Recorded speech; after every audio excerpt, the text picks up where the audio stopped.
Olá,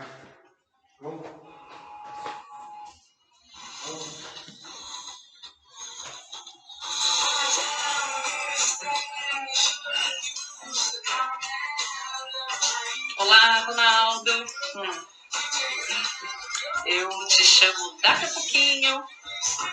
Antes eu vou fazer uma apresentação de você. Vamos aguardar o pessoal ir entrando também, para a gente poder aos poucos falando. Vou deixar uma musiquinha rolando enquanto a galera entra, só estamos nós por enquanto.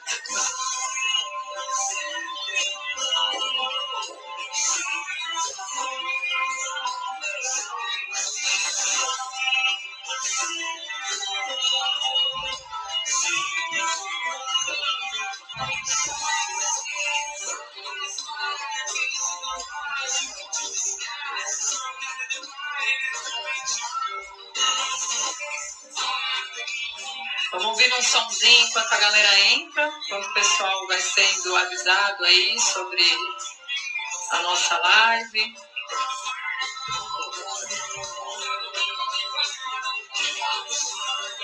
Estou deixando um som para ir entretendo.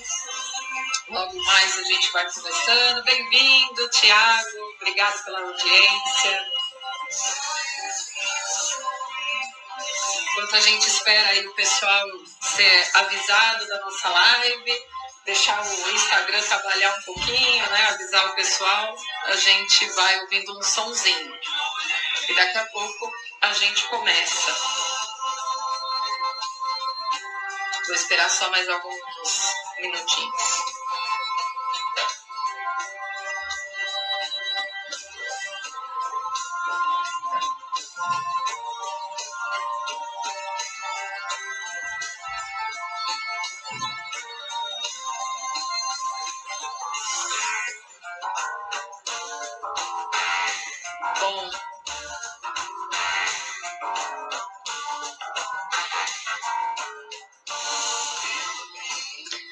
Bom, o pessoal vai chegando aos poucos, né? É importante a gente aqui ir mantendo o nosso horário para dar tempo da gente conversar e falar um pouquinho.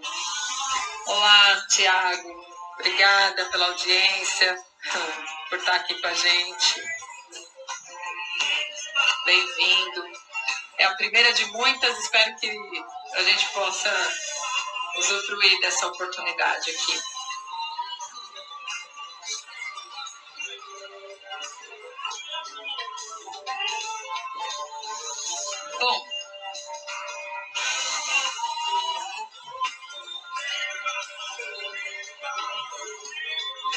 Bom, acho que a gente pode ir começando, né, Ronaldo, para a gente não ir perdendo essa chance de te ouvir também.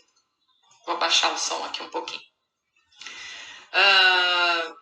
Bom, a partir de hoje, né, nós estamos aqui começando essa live e a pretensão aí, né, o meu objetivo é que a gente possa, a partir dela, que eu possa, a partir dela, compartilhar um pouco com o pessoal, né, sobre alguns temas relacionados à psicologia, que é a minha área de atuação, né?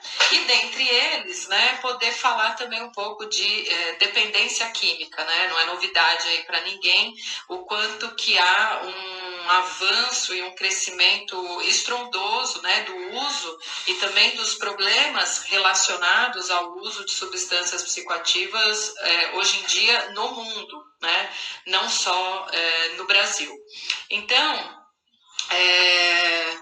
o intuito é que a gente possa realmente trazer algumas informações que possam ser úteis para desmistificar algumas ideias que ficam muito atreladas ao tema da dependência química, né?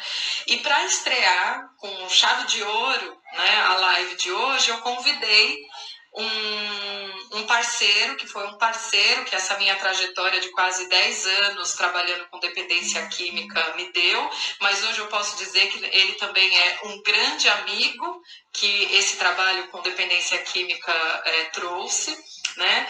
E que tem uma grande experiência também para compartilhar com a gente, né? São aí 16 anos que eu estou na área da psicologia e desses 16 anos, 10 deles eu dediquei ao trabalho com DQ, e nessa trajetória eu pude aí fazer, então, algumas parcerias com o Ronaldo, que é a pessoa que vai estar com a gente logo mais aqui, e que se tornou aí não só um parceiro, mas também um grande amigo, né?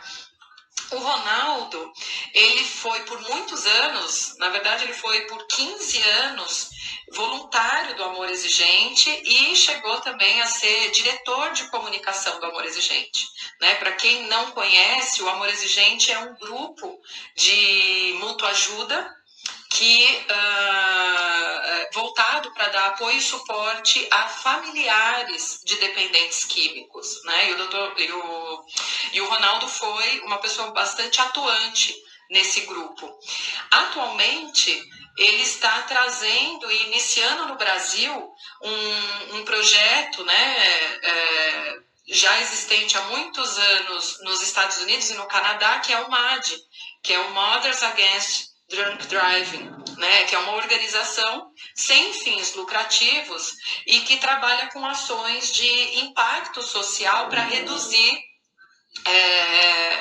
acidentes de trânsito relacionados ao uso de álcool e outras drogas e também, né, oferecer apoio a pessoas que foram afetadas de alguma forma pelo dirigir embriagado, tanto vítimas como os responsáveis, né, por esses acidentes, né? Então eu vou chamar o Ronaldo para compartilhar comigo aqui dessa live e ele poder também trazer aí um pouco da sua experiência e e dos seus conhecimentos na área. Então, espera só um pouquinho, ver se chega aí o convite. Estamos aqui aguardando. Aí, tá dando certo. Ronaldo. Olá, tudo bem? Obrigado pelo convite. Tudo maravilhoso. Imagina, eu é que te agradeço. Eu é que falo um super obrigado por você aceitar esse convite da minha primeira vez, que é a minha primeira vez aqui fazendo uma live, e é muito satisfatório para mim ter você comigo e a gente poder compartilhar um pouco das nossas experiências. Com certeza, seja bem-vindo. Com certeza. Muito obrigado. Espero que seja a primeira de muitas. Não, isso com certeza, como já foram várias outras, muitas, né? Nós temos uma história, efetivamente, entre nós, com tantos trabalhos que nós realizamos e, como eu falei, é um grande prazer estar aqui contigo, Vanessa. E vamos lá, vamos. O que importa nesse momento é que a gente possa trazer cada dia mais esclarecimento para as pessoas, né? Isso é o que é mais importante. Com certeza, com certeza. E eu acho, né, que nós, por trabalharmos tão na linha de frente, né, atuando de uma forma tão ativa mesmo, né, no trabalho com dependentes químicos, a gente pode trazer também bastante informações dessa experiência, com né? Certeza, com certeza. E até para trazer aqui para o pessoal, você que propôs aí o tema sobre crenças e comportamentos, né? Qual que é mais difícil mudar ou o menos pior, né? O menos fácil, o menos difícil, na verdade, de mudar, que são duas coisas bastante interessantes. E eu queria saber, assim, o que te motivou a pensar nessa temática? O que te levou aí a pensar sobre isso? Bom, inicialmente, para nós que trabalhamos com o comportamento humano, que sabemos essa importância do comportamento humano, a dificuldade do comportamento humano, né?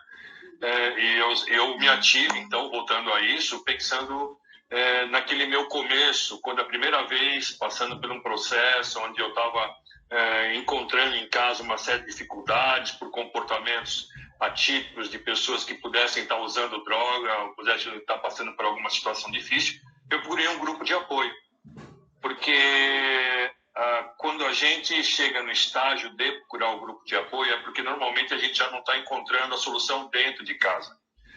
E aí também entra uma outra crença, antes de começar pela crença que eu pensei, a gente acredita que a gente vai resolver até o fim. A gente dificilmente fala assim, não, eu preciso de ajuda. Não, pedir ajuda já é uma das coisas assim, bem difíceis que o ser humano tem, né? Ele evita pedir ajuda, né? Então eu também, com certeza, evitei pedir ajuda e tal. E do momento que eu tive a oportunidade de participar de um grupo, por iniciativa até da minha esposa na época, nem foi minha, eu não estava tão ligado assim, e nós fomos a um grupo de apoio, e aí começa isso que eu estou te falando. Você vai no grupo de apoio, você ouve as histórias, você vê que existem muitas pessoas passando pelo mesmo problema da presença da droga dentro da sua casa. Aquela droga está quebrando todo o fluxo da família, a sobriedade familiar. Então você vai lá e começa a ouvir as histórias e primeiro percebe que você não está sozinho, mas tudo bem.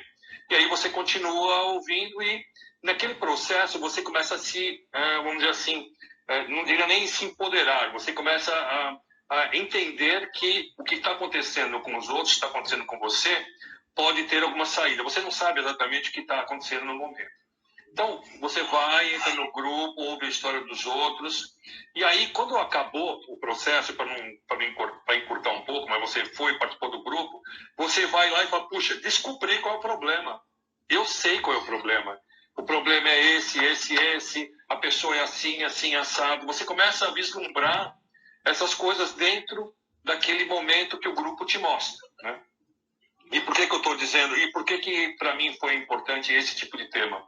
Porque a crença, depois de eu diria que não foi só uma vez, é claro, depois de várias vezes que eu participei, né? Como eu disse, eu não acreditava que era importante, eu fui quase que obrigado, no bom sentido, mas quando eu comecei a perceber a razão da minha presença no grupo, eu comecei a entender, puxa, é isso, eu tenho que fazer isso, eu tenho que fazer aquilo.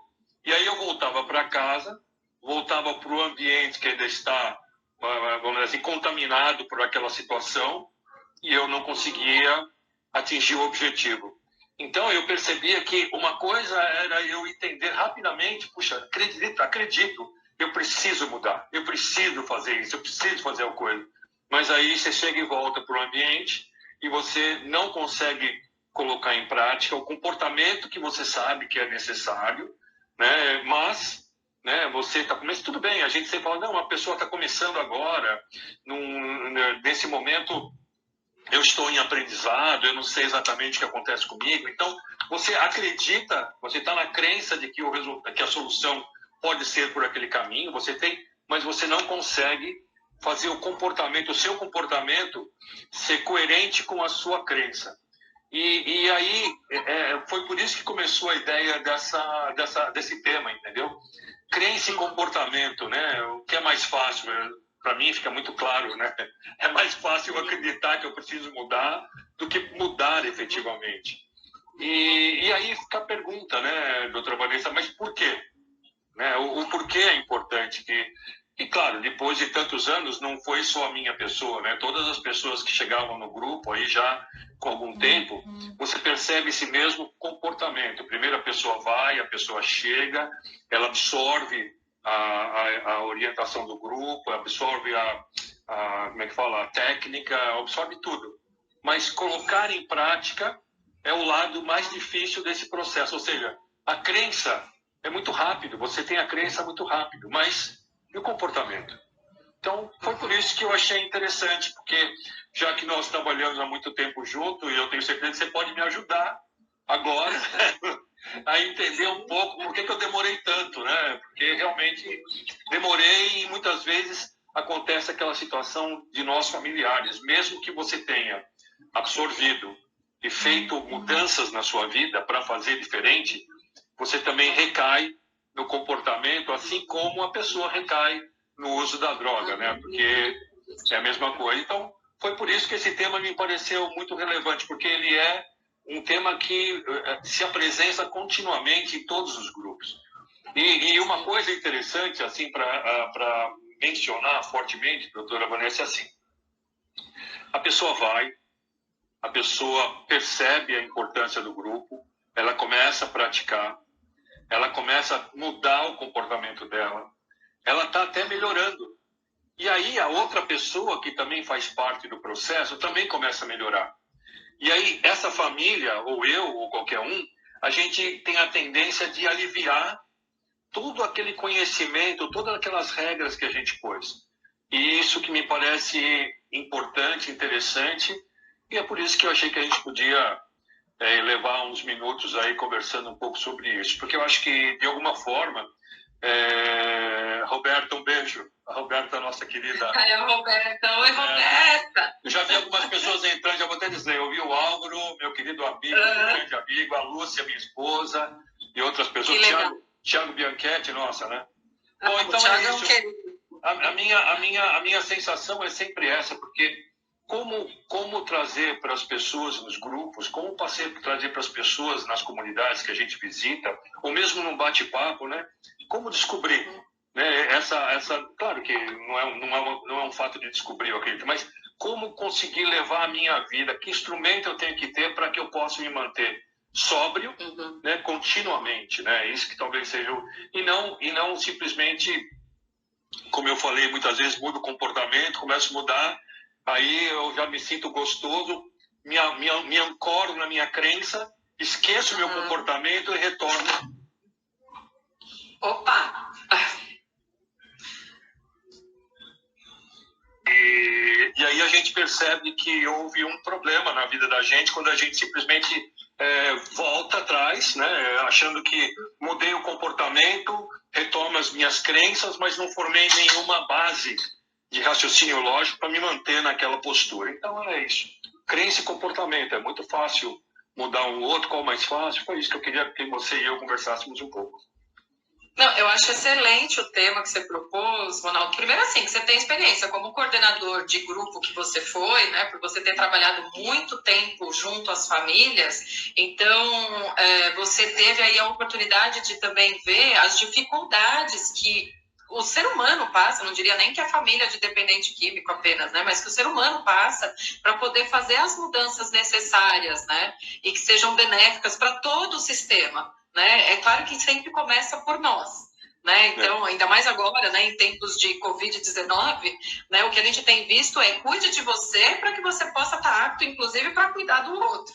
Né? Então, quer dizer, se a gente não se precaver realmente, não se cuidar, não estiver atenta à nossa saúde, seja física e mental, muito difícil a gente consiga promover uma mudança mais extensa em todo o nosso sistema familiar, né? E não importa quem começa, né? Porque fica também, às vezes, um jogo de empurra, né? Não, você que é o problema, você que vai procurar ajuda. Não, você que me criou assim, você que procure ajuda, que a culpa é sua. Fica um jogo de encontrar responsáveis e, na verdade, não importa quem comece o trabalho de cura, vamos dizer assim, o que importa é que esse trabalho aconteça.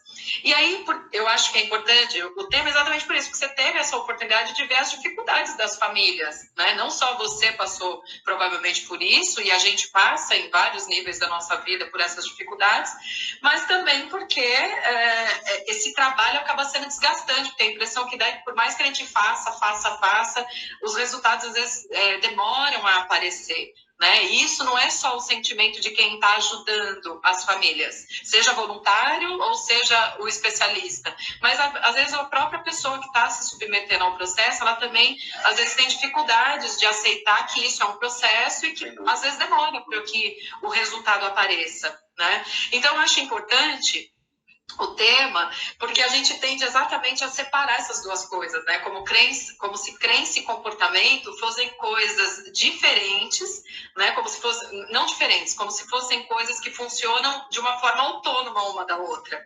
E na verdade não, né? Na verdade, se a gente for dentro da psicologia, só fazer um adendo, né? Dentro da psicologia existe algumas abordagens psicológicas, né? Então, dependendo da abordagem psicológica que você está olhando para o fenômeno, você vai ter uma interpretação sobre ele, né? Então, eu vou falar aqui de duas que foram as duas. Uma é a minha formação e a outra é a que eu tive muito contato devido ao trabalho com DQs, né? DQs é o jeito que a gente chama aí os nossos queridos pacientes. Carinhosamente, os nossos dependentes químicos. Então, dentro dessas duas abordagens, né, eu vou falar da psicanálise, que é a minha formação, e da terapia cognitiva comportamental. Oi, Caio, obrigada pela audiência, Caio, seja bem-vindo. Então, pegando essas duas abordagens, dentro da TCC, por exemplo, que é a terapia cognitivo-comportamental, elas entendem o seguinte, né, de que pensamentos, que é o nosso sistema de crenças, geram sentimentos que geram comportamentos. Então, o que está na base do meu comportamento são os meus pensamentos, ou seja, é o meu sistema de crenças, né? Então, se eu quero mudar o meu comportamento, se eu quero mudar algum comportamento, isso só vai ser possível se eu mexer, vamos dizer assim, nesse sistema de crenças que dá suporte e apoio para essa forma como eu ajo no mundo, na vida, diante das situações. Então, todo comportamento, na verdade, é a ponta do iceberg, né? Então, o comportamento é a parte do iceberg que a gente vê. Por baixo está todo um sistema de crenças, uma série de emoções e sentimentos gerado por esses sistemas de crenças que vão dando sustentação para esse comportamento. Então, o que acontece, né? O que a gente vê? Muitos comportamentos não ganham consistência, né? Não adquirem, não são mudanças consistentes, porque foi uma intervenção apenas a nível comportamental, né? Foi uma coisa assim, olha, você precisa mudar esse comportamento, de vez de fazer assim, você vai fazer assado. E a pessoa até tenta praticar aquilo, mas por que não se mantém? Por que não se sustenta? Exatamente porque não conseguiu mexer no sistema de crenças que alimenta aqueles comportamentos ou aquele comportamento especificamente, né? Então, é como se todo o trabalho precisasse exatamente identificar quais são as crenças que estão por trás e que dão origem àquele padrão comportamental. E se eu não mexer nesse sistema de crença, qualquer mudança de comportamento vai ser inconsistente, vai ser temporária. E se a gente pega, por exemplo, para falar do próprio dependente químico, né, o que a gente tem é exatamente isso. Às vezes o dependente químico entendeu num nível racional de que o comportamento dele é problemático, de que aquilo está trazendo problemas para ele, para a família, pensando naqueles que já consideram, né, o uso como problemático. Mas ele compreendeu apenas num nível que a gente chama racional, né, cognitivo, vamos dizer assim. Não houve um trabalho em todo o simbólico, né, em todo o que envolve a crença dele em relação a ele mesmo e também dele em relação à droga.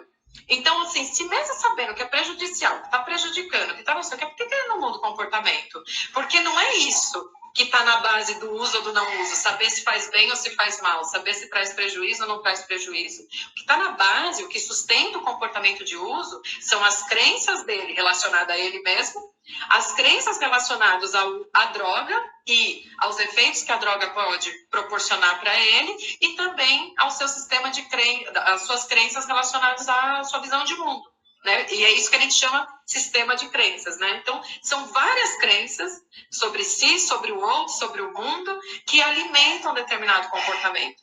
Então, se eu pudesse dizer o que é mais fácil mudar, é o comportamento. Só que não quer dizer que ele vai ser consistente. É muito mais difícil mexer nesse sistema de crença que foi formado há anos, muito lá atrás, e que está, às vezes, tão arraigado que a pessoa não tem nem consciência de que isso está presente, né? Então, tem até aquela frase clássica, que hoje circula muito na internet, Facebook e tudo mais, até deixei ela aqui para eu não esquecer, porque ela fala: cuidado com seus pensamentos, pois eles se tornam palavras. Cuidado com suas palavras, pois elas se tornam ações.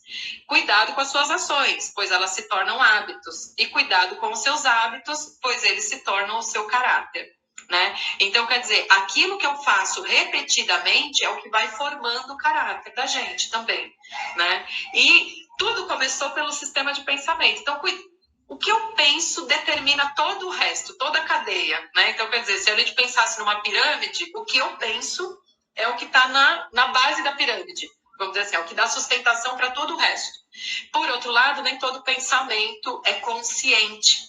Nem todo pensamento eu tenho consciência de que eu penso aquilo, de que eu tenho esse tipo de crença.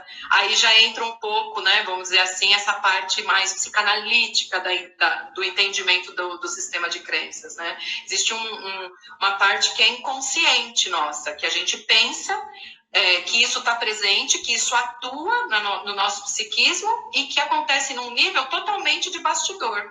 Então, quer dizer, uma coisa é aqui, ó, a cena, a ação. Outra coisa é o que está atrás, né? Então, quer dizer, tem uma série de pensamentos que passam pela nossa cabeça e que são totalmente inconscientes, não captados pela consciência. Não, o engraçado é que você, no fim, mudou você no bom sentido, né? Nós tivemos eu e o Thiago tivemos um programa recentemente e a pergunta era essa, justamente, o que muda mais fácil, a crença ou o comportamento? E aí, francamente, todo mundo fala crença, porque essa ideia que a gente tem é que a crença a gente vai mudar e aí o comportamento, mas é justamente, eu acho que você trouxe o fio desse raciocínio. Na verdade, mudar comportamento é muito fácil. O problema é sustentar esse comportamento com base na crença correta que você deve ter, né? Exatamente. Muito legal. Exatamente. É muito comum, doutora Vanessa, as pessoas assim, elas participam de eventos. Eu participava de eventos, muitos eventos. Então você vai, assiste uma palestra maravilhosa sua falando sobre codependência. Então a gente sai de lá carregado com aquele monte de coisa, né? Vou fazer assim, vou fazer assado, vou mudar e saio mudando. Mas eu mudo por aquele momento da palestra. Logo em seguida eu não consigo sustentar, porque a minha crença, então, o meu pensamento não está alimentado o suficiente para me garantir segurando isso. Exatamente. E isso, Ronaldo, que você fala, é um pouco da minha crítica. Eu sou uma crítica de algumas vertentes de psicologia, né? Eu sou a chata da psicologia, vamos dizer. Já ouvi. Primeiro, doutora Flávia, bem-vinda. Obrigada pela audiência. Eu sou uma crítica de algumas vertentes da psicologia, por exemplo, da psicologia positiva, que hoje está super em voga. Né, a psicologia positiva está super em moda, está super em voga, porque ela exatamente traz... tem aqui a Carol mandando uma pergunta. Eu vou fazer assim, pessoal, para que a gente possa seguir uma linha de raciocínio. Depois eu vou retomar, quem quiser deixar perguntas aqui, seja para mim, seja para o Ronaldo. Depois a gente retoma para ir respondendo, né? Que eu acho legal essa interação de vocês, da gente poder dar informação de acordo com as dúvidas do pessoal que está assistindo. Mas eu sou uma super crítica da psicologia positiva, porque é como se...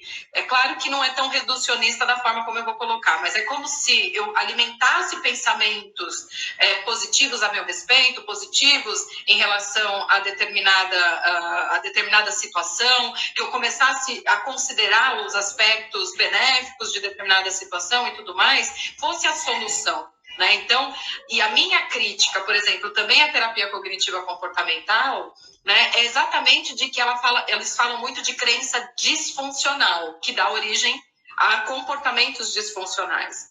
Mas, na verdade, o que acontece, né? Se eu for pegar pelo ponto de vista da psicanálise, não existe crença disfuncional e não existe comportamento disfuncional. Tudo que existe está funcionando para alguma coisa. Uma coisa é se isso está sendo bom ou ruim, é outra coisa. Né? Então, quer dizer, o resultado desse comportamento é favorável ou desfavorável para a pessoa ou para o seu entorno. Mas isso não quer dizer que aquilo é disfuncional. Porque se eu articulei um sistema de crenças de uma determinada maneira ou tenho um comportamento que visa aliás, todo comportamento visa algum objetivo. Então, ele não é disfuncional, ele funciona para alguma coisa. E por isso que é muito difícil abandonar comportamento e crença. Porque, assim, enquanto eu não abrir mão do objetivo que aquele comportamento, que aquela crença atinge, eu não vou conseguir abandonar, porque eu preciso ter uma alternativa. Por exemplo, vou tentar clarificar. Se, quando eu faço birra, né, ou melhor, se eu faço birra para ter atenção, não adianta eu tentar atacar o comportamento de birra, pensando numa criança, o comportamento de birra, porque ela só vai abandonar esse comportamento de birra quando ela conseguir a atenção por outra via. Então, esse comportamento de birra, ele funciona para alguma coisa. Ela faz esse comportamento, ela tem essa ação, porque quando ela faz isso, ela atinge o objetivo de ter a atenção de alguém. Então, é um comportamento funcional, ou seja, está funcionando. Ele não é no sentido de é bom, é o melhor comportamento, é a melhor forma de ter a atenção. Não, não é a melhor forma. Mas dizer que é disfuncional é dizer que isso não funciona. E se não funcionasse, ele já tinha abandonado. É a mesma coisa do uso de drogas. Né? Então, quer dizer, se o cara ainda não deixou de ter o comportamento de uso, apesar dos problemas, apesar dos prejuízos, é porque esse comportamento ainda funciona para alguma coisa. É o melhor caminho a ser tomado? Óbvio que não, óbvio que não. E esse é um trabalho terapêutico. É a gente conseguir desenvolver um caminho para aquele paciente, que ele consiga atingir o objetivo, que não seja através do uso de drogas. Então, quer dizer, ele troca um comportamento por outro. Com certeza. Ou aquilo deixa de ser um objetivo para ele. Pode ser também. Tipo, eu não quero mais esse tipo de coisa para minha vida. Ok, aí ele abandona o comportamento. Porque daí o comportamento, sim, passa a não ter mais função nenhuma. Porque eu não quero mais aquilo. Eu não quero mais chamar atenção. Então, logo eu abandono o comportamento de birra. Porque eu não quero mais aquilo que o comportamento me traz. Né? Então, o comportamento, ele é alimentado, então, por esse sistema aí de crenças, e que só vai ser possível ser abandonado quando eu abandono o objetivo ou quando eu tenho outra forma de atingir esse objetivo que não pelo comportamento atual. Né? Então, dizer que é disfuncional é exatamente negligenciar qual é a função que aquele comportamento está cumprindo naquele contexto, naquela família, naquele indivíduo. Né? Então, o buraco é mais embaixo. Quer dizer, assim. é o que acontece muito, né, nas famílias. Quebrar esse eixo do que a gente chama de disfuncionalidade significa que nós temos que entrar na função, temos que entrar no funcional com base naquilo que a gente também acredita. Né? Na verdade, isso é exatamente... Nós temos crenças, nós acreditamos que o caminho é esse, temos que ter comportamentos condizentes, só que nós vamos nos defrontar com outro tipo de comportamento que também tem crença na função do que ele acredita.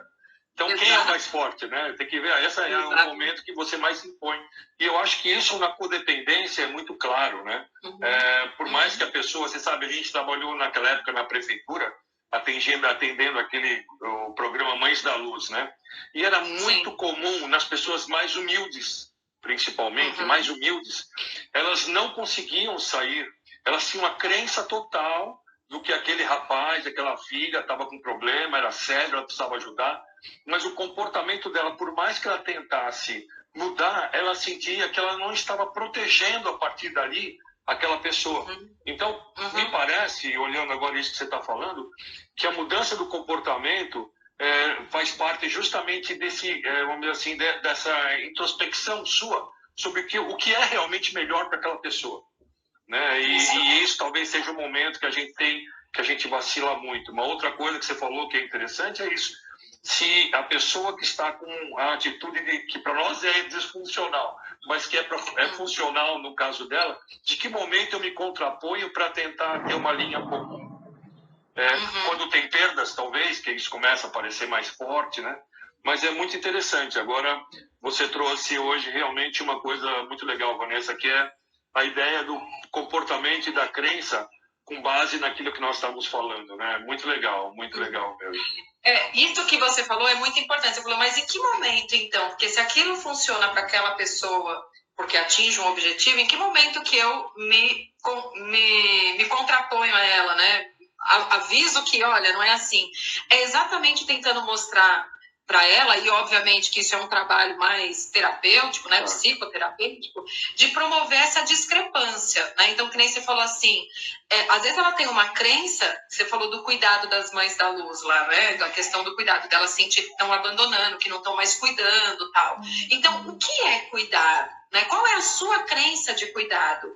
Às vezes ela pode ter uma crença de que cuidado é poder deixar esse indivíduo, vamos dizer assim, livre das consequências dos atos dele. É cuidar de que as coisas o atinjam de forma menos intensa. Né? Pensando no uso de drogas, aquelas mães que ficam, mães, pais, cônjuges, filhos, não importa, aquele familiar que fica apagando incêndio, vamos dizer assim. Então, quer dizer, o DQ está lá, fazendo o que bem entende da vida, arrumando um monte de problema em decorrência do uso de droga dele, não propositalmente, obviamente, mas acaba sendo responsável, né? Mas ele é responsável pelo que está acontecendo.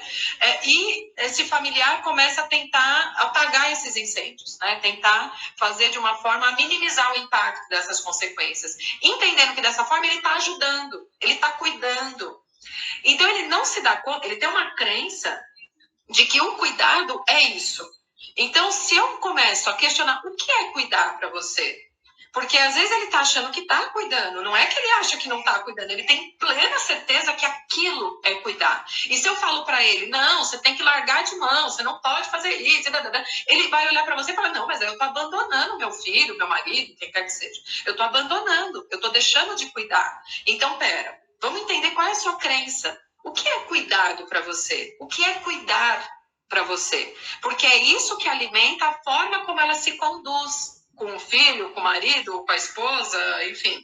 É isso que alimenta o comportamento familiar. Você sabe, né? Que tem uma história que para mim é interessante, justamente o que você está falando.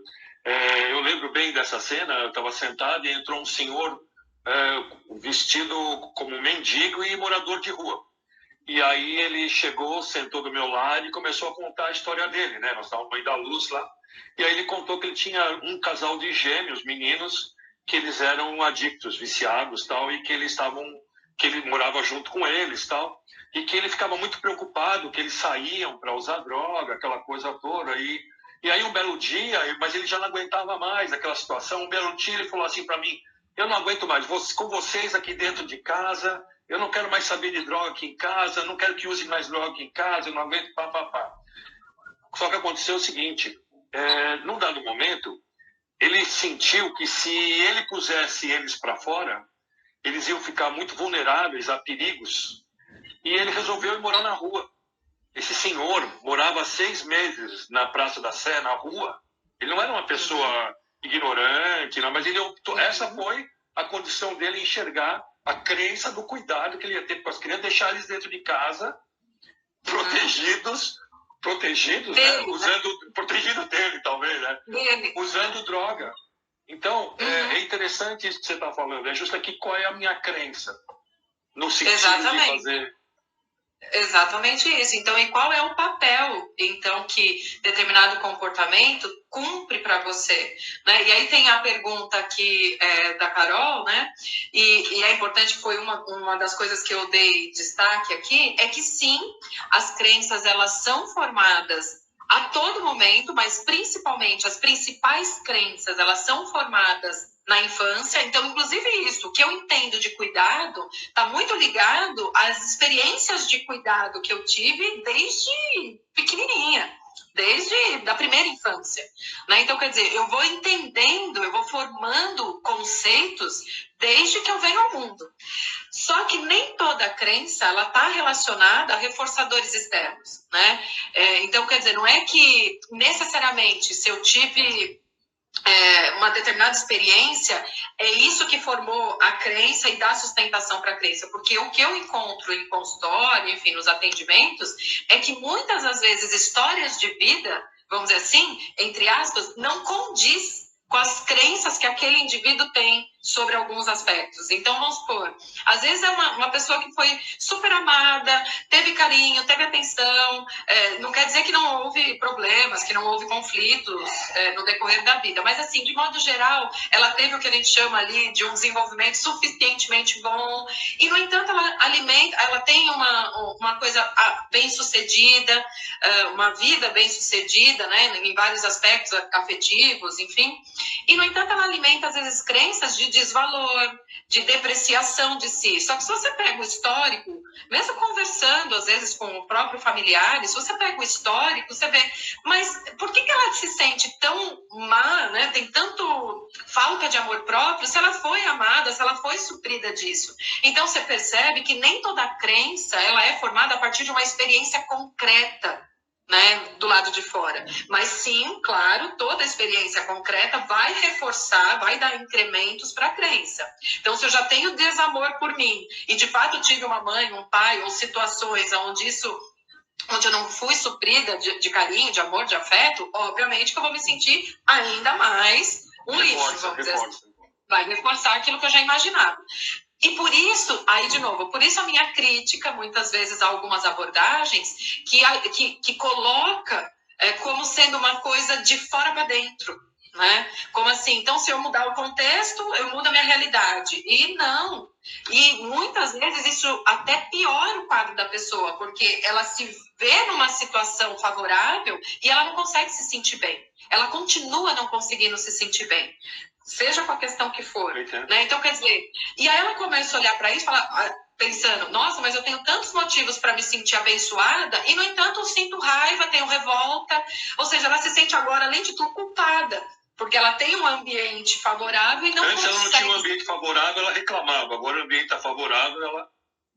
E ela continua pensando isso. Então, quer dizer, da onde vem, qual é o papel que ela se sentir ela se depreciar, ter uma autocrítica, desvalorizar a si mesmo, né? Pensando nessa parte aqui que eu peguei como exemplo, né? Desvalorizar a si mesmo cumpre para ela.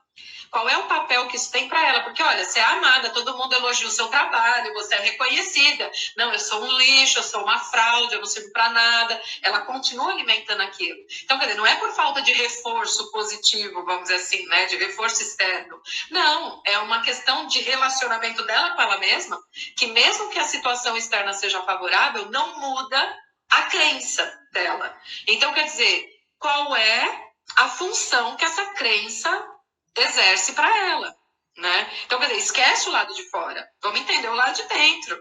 Aliás, tudo é de dentro para fora, nada é de fora para dentro, na verdade.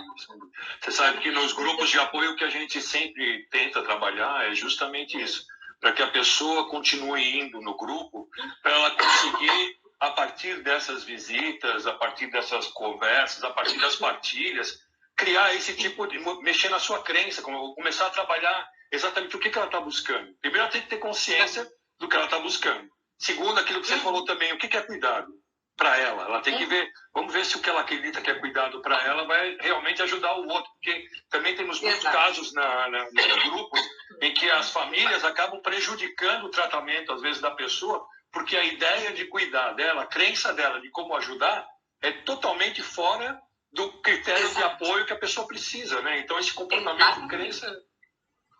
Exatamente, mas e sempre tentando entender, e esse é um trabalho mais difícil, vamos dizer assim, da gente tentar entender as engrenagens, né? Então, e por isso a mudança de comportamento, ela é dificultada, né? Porque se eu não mudo a crença, e eu só vou conseguir mudar a crença quando eu entendo o papel que essa crença cumpre para mim, na minha personalidade, no meu modo de ver e ser no mundo. Então, se eu não consigo entender, eu não consigo mudar essa crença e automaticamente o comportamento vai se mantendo, o comportamento vai se perpetuando. Então, intervenções no comportamento, elas vão ter resultados a curto prazo. Daqui a pouco volta tudo, se eu não mudar o que estava sustentando aquele comportamento, né? Então, elas não estão desarticuladas, ao contrário, uma coisa dá respaldo para outra. E, lógico, o comportamento vai reforçar a crença também. Então, assim como a crença ela é combustível para o comportamento reforça, é lenha na fogueira, vamos dizer assim. Ele joga algo nessa fogueira, né? Então, eles se retroalimentam, né? Então, eu não gosto muito dessas abordagens que se focam muito nessa questão de vamos identificar seu pensamento. Tá, às vezes a pessoa já identificou o pensamento, ela só não entende porque ela não consegue parar de pensar daquele jeito, né? E não adianta também colocar, olha, no lugar de pensar isso, não é mais funcional pensar assim? Aí ela vai olhar para você e falar, sim, é mais funcional pensar assim, mas eu não consigo, né? Então, quer dizer... Ou muitas vezes ela trabalha, ela não conseguiu pensar, mas ela ouvindo que aquilo é bom para ela começa a tentar atuar daquela maneira, que é o que muitas vezes acontece. Mas como não faz parte, né, não mudou internamente, não é a crença dela, aquele movimento que você mesmo falou, aquele comportamento vai e volta, ela perde a continuidade, não tem história nisso, né? Sim, exatamente isso, exatamente isso. E me fez lembrar até de um exemplo de um caso, de uma paciente que eu atendi, que ela tinha uma ideia, que ela trouxe, depois de muito tempo de análise, né? Ela trouxe muito essa questão do quanto que ela tinha um padrão bem melancólico, ela teve um quadro depressivo na adolescência, importante, inclusive, e conseguiu sair desses sintomas mais severos, né? Mas é como se ela ficasse com um resquício, ela tinha uma personalidade mais melancólica, mais pessimista, uma coisa mais sofrida, né? Vamos dizer assim. E aos poucos, o que foi se clareando para a gente é que ela tinha uma ideia de que o sofrimento, o sofrer, era o que, vamos dizer assim, a redimia enquanto ser humano, é o que tornava ela uma pessoa boa. É o chicote, né? É como assim, sofrer tá ligado, eu vou apelar aqui para uma coisa religiosa, é como assim, o sofrimento é o que vai me dar um lugar no paraíso, sabe assim, se eu tiver o paraíso em terra, quando eu morrer eu vou para onde? Não, então é como se o sofrimento me redime daquilo que eu tenho de de ruim dentro de mim. Então é como assim, eu preciso sofrer para me redimir. Então veja que é uma crença que ela apresenta, apesar de eu não trabalhar nessa vertente de crença, mas é uma crença que traz, que alimentava o quadro melancólico dela. É como assim, eu não posso não ser melancólico, porque melancolia é o que me salva, né? Melancolia é o que me dá, é o que me evolui como ser humano. Você está falando agora de uma coisa que também acontece muito com as famílias. Muitas vezes, e isso também é um fato comum, as famílias, quando tem pessoas em condições de internação e tal, elas procuram não mostrar que elas estão melhores para ele, tipo assim, eu me mostro triste, eu estou sempre mal, como que, né, para mostrar para ele que eu estou mal, para ele não ficar pensando como é que ele me internou e está bem, né, coisas assim. Então, a gente são comportamentos que não servem de nada para o outro, porque o cara percebe que, porque se ele vê que a pessoa está bem, né, ele vai tentar encontrar um caminho também, né, mas ele está sempre todo mundo mal, todo mundo mal, todo mundo mal. Sim, sim. E isso é bem verdade o que você está falando, porque é como se houvesse por trás disso uma culpa por estar bem, né? Como que eu posso estar bem se tem um ente da minha família mal? Então, quer dizer, eu preciso me colocar mal para mostrar para ele. E para os outros. E para os outros, exatamente, para os outros. Então, quer dizer, você vai tendo uma ideia, uma visão de como a coisa funciona e você atua, se comporta de acordo com essa visão, né? Então, ela não vai conseguir mostrar felicidade só porque, não, você precisa se mostrar bem. Se ela continua entendendo que é mostrando que está mal que as coisas vão melhorar, por exemplo, né? Então, ela precisa... Então, é o tal dessa paciente que eu falei da melancolia. Então, é como se ela precisasse entender que não tem só, vou colocar assim, né? Que o caminho que a melancolia não é o único caminho para o paraíso, vamos dizer assim. Pode ser um deles, que é como eu trabalho com os dependentes químicos, inclusive, né? A maneira de aliviar estresse, de ter prazer, de resolver problemas, a droga é um dos caminhos. Não que resolva problemas, mas assim, sim, porque também não dá para ser aqui hipócrita e dizer que droga não traz sensação de bem-estar, que não traz alívio de sofrimento. É momentâneo, mas traz. Se só fosse ruim o uso de droga, ninguém estaria usando. O problema, ruim no sentido assim, se só trouxesse prejuízo. Não, tem um lado prazeroso envolvido, importante, que a gente não pode negligenciar. Porque é isso que mantém o comportamento também, né? Então, voltando lá, então, o uso de droga é uma forma de aliviar o estresse? Mas não é a única. Então, só que se essa te alivia estresse, mas também te acarreta tanto estresse além daquele, então que tal a gente escolher uma outra forma de aliviar estresse que não traga tanto prejuízo? Né? Porque ela é um caminho? Ela é, mas quais as consequências? Qual o custo de você estar seguindo por esse caminho? Se alivia o estresse por um lado, mas arruma um monte de problema por outro. E se eu te mostrar um caminho que alivia estresse, mas não arruma tanto problema, você preferiria? Preferiria. Então vamos tentar esse outro caminho? Vamos dizer assim. Mas você sempre vai ter à sua disposição o caminho que você já escolheu antes. E essa é a briga, né, interna. A crença que eu já construí, ela sempre vai me rondar. Ela sempre vai me sondar. Eu sempre vou poder recorrer a ela novamente. Mesmo que eu já tenha mudado alguns padrões desse sistema, eu sempre vou ter como que um imã me puxando para aquela que foi a que mais vigorou por tanto tempo na minha vida. Falando nisso, eu queria até comentar uma coisa com você, nisso que você está nessa mesma linha. Quando a pessoa está fazendo esse processo de mudança, ele sabe como é que ele pode atuar, como ele já atuava, que também vai lhe resolver o problema, com todos os problemas que venham junto, mas ele sabe que tem aquilo lá. E ele está fazendo o trabalho para mudar para um outro tipo de comportamento, etc. e tal. O que consegue, aí eu não sei até como te mostrar, pedir isso. A gente fala muito no grupo daquele trabalho da espiritualidade da pessoa. Como fazer uma introspecção forte para a pessoa... A espiritualidade é importante nesse processo da mudança desse comportamento com a crença, ou fortalecer uma crença espiritual. Eu não estou querendo falar de católico, apostólico, nem budismo, nem nada. Não é religião, é a espiritualidade da pessoa. Isso faz a diferença, Vanessa, para ele, nesse processo todo da... Total. Total. E sabe, é até interessante, Ronaldo, que recentemente conversando com um outro amigo, que até entrou na live, não sei se ele ainda está ali, mas ele falou exatamente isso, qual que é o papel da espiritualidade, não na dependência, ele estava falando de modo geral no sofrimento, né, no sofrimento psíquico. E sim, hoje em dia, se você fizer uma busca rápida nas plataformas de publicação de artigo científico, eu digo, não Google, de artigo científico mesmo, né, um PubMed, uma Lilacs, enfim, uma série de plataformas de artigo científico, de pesquisa, tem inúmeros, mas assim, são muitos artigos mostrando o papel positivo da espiritualidade no sofrimento mental, no sofrimento psíquico, na remissão de sintomas depressivos, ansiosos e dependência química.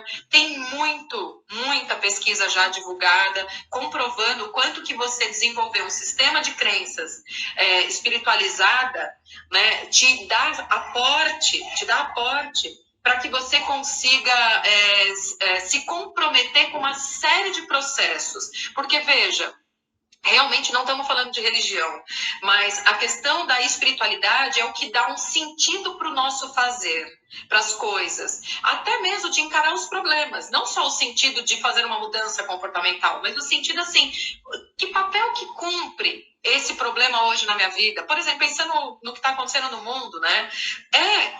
As pessoas que têm uma crença espiritualizada, na verdade, elas tendem a olhar esse momento de crise de saúde e econômica de uma forma com muito mais esperança, por exemplo, e com muito mais entendimento, que traz um apaziguamento da ansiedade, né? Enquanto aquele que é material, concreto, né, sem essa visão mais, que eu vou dizer assim, holística, e holística não no sentido esotérico da palavra, holística no sentido de integrado, de que as coisas funcionam de uma forma integrada, essas pessoas têm um sofrimento mais acirrado. É como se fosse mais difícil passar por esses momentos de dor, de sofrimento, de desafio, de doença, de problemas. Então, hoje tem muito trabalho sendo desenvolvido do quanto que desenvolver a espiritualidade junto, por exemplo, aos DQs, dá um aporte e uma porcentagem de recuperação maior do que aqueles que não são estimulados nisso. Porque é como se a dependência, ela isola muito, né, o indivíduo. Sou eu comigo mesmo, o problema é meu, a dependência é minha, eu uso se eu quero, eu uso se eu não quero, se a vida que está estragando é a minha. Enfim, ela fica muito focada em si. E quando ela desenvolve esse olhar mais espiritualizado, ela também desenvolve um olhar mais sistêmico, né, de que ela faz parte de um todo, de que a ação dela infringe nesse todo e que esse todo também tem uma repercussão sobre ela, o bem e o mal, né? Então ela começa a ter um olhar não desconectado, isolado, de isolamento, ao contrário, de pertencimento a algo. Seja algo maior família, seja algo maior grupo, seja algo maior mundo, seja algo maior, é o tal do poder superior dos grupos de alcoólicos e narcóticos anônimos. Né? Então, quer dizer, é esse poder superior do qual eu integro, do qual eu faço parte. Né? E desconectado dessa visão mais religiosa, totalmente desconectado. Então, é imprescindível. E a falta de uma crença nesse sentido também traz um sofrimento mais acirrado para essas pessoas. Né? Então, excelente a sua colocação, porque faz todo sentido. Ronaldo, eu não sei se você viu o horário, mas você achou que a gente ia falar por meia hora. Já deu 53 minutos. Olha que beleza. Tinha alguma pergunta aí? Eu não vi nenhuma, mas se quiser aí. Não. Deixa eu ver, vamos ver aqui se tem alguma. Teve a que perguntou sobre a crença se desenvolve na infância, a gente acabou falando. Aí tem aqui a Márcia, que está falando assim: entrei e não consigo sair. Muito bom, interessante, esclarecedor, de firma tão compreensível para nós leigos. Está agradecendo, na verdade, né, os esclarecimentos, que eu acho que é importante mesmo. Tantas pessoas que sofrem e não entendem os processos. Eu acho que, assim, uma das coisas da psicologia, inclusive da psicologia comportamental, né, cognitiva comportamental, e nessa eu assino embaixo, que eu também concordo, é a questão da psicoeducação, né? O quanto que você informar sobre os processos ajuda a pessoa, primeiro, a se engajar num tratamento, por exemplo, porque ela entende os porquês, né? O fazer porque tem que fazer, porque isso é bom, tipo, toma esse remédio porque é bom, a pessoa fala, não. Agora, se eu falo, olha, o que está acontecendo com você é isso, isso e isso, tomando esse remédio você vai atuar nisso, nisso e nisso, você vai ter um alívio disso, disso e disso, a pessoa, ela tende a aderir, né? E muito do sofrimento psíquico vem pelo não entendimento do que está acontecendo. Com certeza. Né? Então, eu não saber o que está acontecendo comigo, às vezes gera mais ansiedade e angústia do que quando eu sei. Né? Por isso que vem tanto, às vezes, pacientes no consultório e que quase que pedem, né? Qual é o meu diagnóstico? O que está acontecendo comigo? Me explica, me fala. Né? Eu sou avessa a várias coisas, né? Eu sou a rebelde da psicologia. Eu sou avessa a diagnóstico, né? Eu não gosto de falar, o que você tem é toque. O que você tem é depressão. Porque eu acho que você encapsula o sofrimento, né? Você resume todo o sofrimento humano daquela pessoa num diagnóstico. Você é borderline, ponto. Como se isso definisse toda a dor que aquela pessoa sente, né? E eu não gosto, então eu não gosto que essa é a única crítica que eu tenho aos grupos de mútua ajuda, inclusive, que é quando eles falam em reuniões, na apresentação, eu sou a Vanessa, mais uma dependente de recuperação. Eu costumo falar assim, e o que mais? Além de estar em recuperação, de ter uma dependência, estar em recuperação, o que mais você é? Porque você não é só isso. Não, olha a crença sobre si. Né? Olha a formação de uma crença. Isso talvez seja o momento mais delicado, que inclusive já foi tentado mudar, assim, não ficar se chamando da doença. Eu acho um absurdo a gente chamar a pessoa, eu me chamar da doença. Eu não sou doença. Eu estou doente, eu não sou doente. Eu estou doente. Excelente, é isso, eu estou doente. E não eu sou um dependente químico. A dependência química não tem cura, né? Ela não tem cura.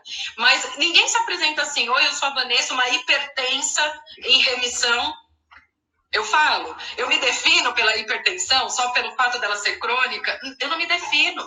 Então, por que nas doenças que a gente fala mentais, né, do sofrimento psíquico, a gente tende a rotular? Isso é o estigma que a psicologia e a psiquiatria carrega desde sempre, mas que também ajuda a alimentar. Né? Não é que nós somos vítimas, né? A área em si não é vítima, a gente também ajuda a alimentar esse tipo de estigma relacionado às faz parte do business isso também. Excelente, Ronaldo, faz parte do business. Eu preciso vender uma doença para depois vender a solução da doença. É exatamente isso. Exatamente. E é isso que a gente tem que evitar de fazer nos grupos de apoio também, sabe? A mesma coisa também. Trazer o cara lá, porque ele, entendeu? Mostrar como se ali fosse o lugar que está doente, vai ser. Ele tem que sentir o que ele é, quem ele é, por que ele está ali, né? Busca do que é. Exatamente. Né? Ter esse olhar amplo para si também, né? Não só para o mundo, mas para si também.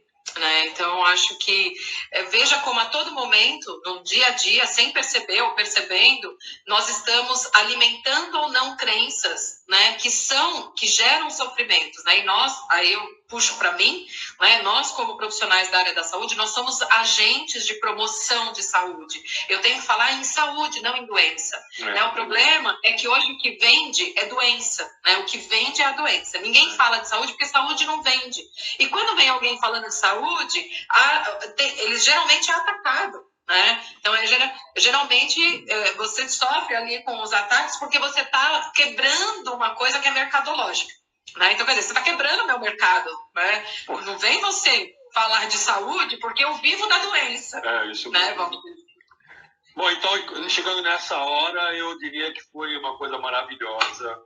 Eu me sinto agradecido porque, aliás, a teoria da crença e comportamento, se o Thiago tiver ainda, ele vai rir muito, porque nós falamos tudo rapidinho. Primeira coisa, crença. E todo mundo falou crença, e todo mundo bateu o palmo para crença, mas nós entendemos que é muito mais fácil ficar mudando comportamento. Muda comportamento, volta comportamento, muda comportamento. Sim. Mas e a minha crença? Será que eu mudei mesmo? Exatamente. Por isso que tem tanta recaída, né, Ronaldo? Por isso que tem tanta recaída. Né? Porque se eu não mudo a crença, eu volto para o comportamento anterior. Por isso que tem um monte de regime instantâneo. A pessoa faz por uma semana, daqui a pouco volta a comer como antes, porque ela não mudou a crença sobre o alimento, sobre o comportamento de comer. Né? Então, se você não muda a crença, a mudança comportamental não se sustenta, é inconsistente. e vai ter recaídas, vai ter remissões, remissões não, recidivas. Agora, inclusive, sobre comida, eu queria até fazer um relato aqui, que eu ouvi ontem um amigo meu falando, que ele vai sair da quarentena para bariatria, porque a gente fica em casa, fica comendo aqui, que está uma dificuldade. Muito obrigado, viu? Imagina. Ronaldo, vamos aproveitar que o Instagram ainda não está expulsando a gente, porque daqui a pouco ele vai expulsar. Vamos lá. E dar um tchau para a galera, né? Fica à vontade de... Eu agradeço a oportunidade com você, foi a primeira, nós já marcamos outro, nós temos vários assuntos para ainda conversar. Queria agradecer aos amigos que estão aqui, que estiveram, que saíram, e aos seus amigos também que estão valorizando esse trabalho, e vamos junto. Um beijo, até a próxima. Ronaldo, super obrigada ali. Foi a nossa primeira vez, mas com certeza a primeira de muitas. Nossa primeira vez aqui. Aqui. Ah, sim, aqui, porque fora daqui, olha, 5 segundos ele tá dando, 4, 3, gente,